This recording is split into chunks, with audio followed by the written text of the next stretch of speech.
राम के बरन विराजत दो। तुलसीदास जी कहते हैं कि रघुनाथ जी के ये नाम के 2 अक्षर बड़ी शोभा देते हैं, जिसमें से एक छत्र रूप और दूसरा मुकुटमणि के समान है और सब अक्षरों के ऊपर है। नाम की बड़ी महिमा है। यदि हमारा विश्वास भगवान के नाम में हो जाए तो हम बेड़ा पार कर सकते हैं। एक समय की बात थी, एक नदी के किनारे एक शिवालय था। शिवालय में एक साधु बाबा भजन करते रहते थे। प्रतिदिन एक ग्वालन वहां पर आती थी और बाबा को कुछ दूध अर्पण करके जाती थी।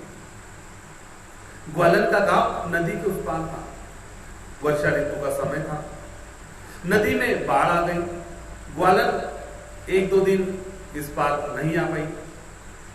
जब 1-2 दिन के पश्चात ग्वालन पुनः शिवालय में आई, बाबा को दूध अर्पण किया, तो साधु बाबा ने पूछा कि बेटा 2 दिन से क्यों नहीं आई थी? तो उस ग्वालन ने कहा कि बाबा नदी में बाढ़ आई हुई थी, इसीलिए मैं आपको दूध अर्पण करने नहीं आ पाई। तो बाबा ने यूं ही सहज भाव से कह दिया कि अरे बेटी, इसमें क्या बात थी? अगर नदी में पानी ज्यादा था और नाव नहीं चल रही थी, अरे राम नाम कहती और तू तो जल पर चल के आ सकती थी। ग्वालन बड़ी भोली थी। ग्वालन ने कहा कि बाबा ऐसा हो सकता है? अरे बोले बेटा, राम नाम की तो बड़ी महिमा है। राम नाम लेकर तो लाखों पापी तर गए। शबरी तर गई, सुग्रीव तर गया, बाली तर गया, विभीषण तर गए, हनुमान जी तर गए, नील नल जामवंत तर गए। फिर तू क्यों नहीं तर सकती? पानी में चलना कौन सी बड़ी बात है? ग्वालन को बड़ा अच्छा लगा। बोले ठीक है बाबा, आपने बड़ा आसान रास्ता बता दिया। अब मैं राम नाम लूंगी और नदी के उस पार हो जाया करूंगी। अगर बाढ़ भी आ गई, नदी में पानी का स्तर ऊंचा भी रहा, तब भी मैं भगवान को दूध अर्पण करने आ पाऊंगी। एक दिन नदी में फिर बाढ़ आई। ग्वालन ने, जिस दिन से बाबा ने राम नाम का उपदेश दिया, ग्वालन पूरा समय राम राम राम करते रहती थी और उसके मन में बड़ा दृढ़ विश्वास था कि राम नाम से मैं भवसागर पार हो जाती हूँ। तो ये नदी क्या बात है?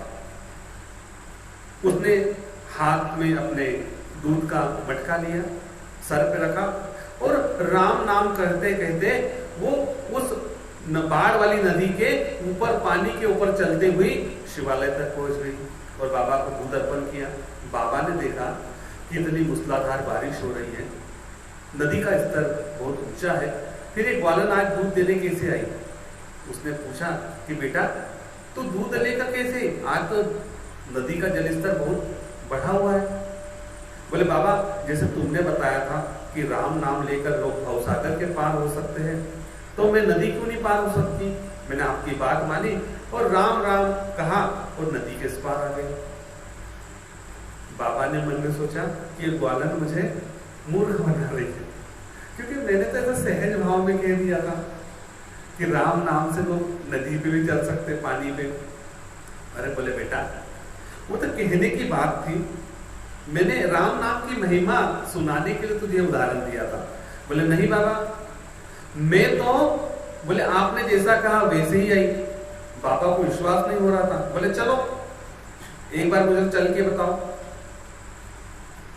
ग्वालन बाबा के साथ नदी के तट पे आई, अपने मटके को सर पे रखा, राम राम करते हुए साधु बाबा के सामने नदी के उस पार चले गए।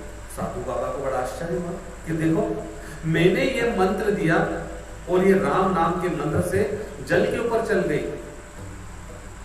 उधर से फिर राम राम करते हुए बाबा के पास वापस आ गई। अब कहा कि बाबा चलो, अब आप भी चले। अब बाबा को मन में तो तर्क और वितर्क हो रहे थे, क्या सही में राम नाम से इंसान पानी के ऊपर चल सकता है?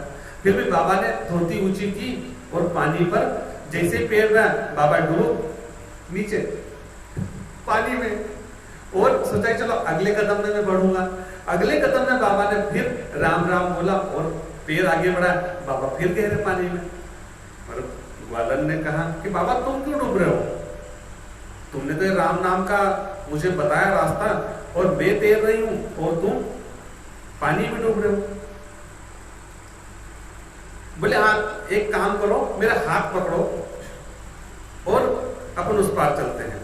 बोले हो सकता है तुम थोड़े उम्र दराज हो गए, बुजुर्ग हो गए हो, इसलिए आप बैलेंस नहीं बना पाते होंगे। ग्वालन ने हाथ पकड़ा और राम राम करते हुए बाबा को भी नदी के उस पार ले गई। जैसे ही उस पार गए बाबा रोने लगे और ग्वालन के पैर पकड़ लिए कि बेटा राम नाम का उपदेश तो मैंने तुझे दिया था, लेकिन सच बताऊं उस राम नाम के बारे में संशय मुझे भी था, पूर्ण विश्वास तो मुझे भी नहीं था। आज तेरे जैसे शिष्य को पाकर मैं धन्य हो गया हूं। आज से तू मेरी गुरु और मैं तेरा शिष्य। ग्वालन ने कहा बाबा क्या करते हो, मैं ही आपकी शिष्य हूँ, आप ही ने तो मुझे राम नाम का मंत्र दिया। बोले बेटा राम नाम का मंत्र तो मैंने दिया, लेकिन उस पर विश्वास तूने किया। और बाबा इस प्रकार से रोने लगे। ग्वालन ने कहा नहीं बाबा, गुरु आप ही है, और गुरु कैसा भी हो वो जो अपने शिष्य को देता है वो अमूल्य भगवान की वाणी देता है।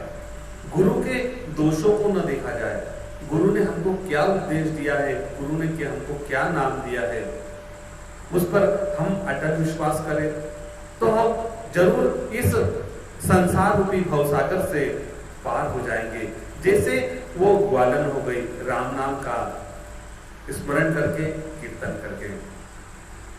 सभी पर, सभी हरि भक्तों पर श्री हरि की कृपा बनी रहे। सभी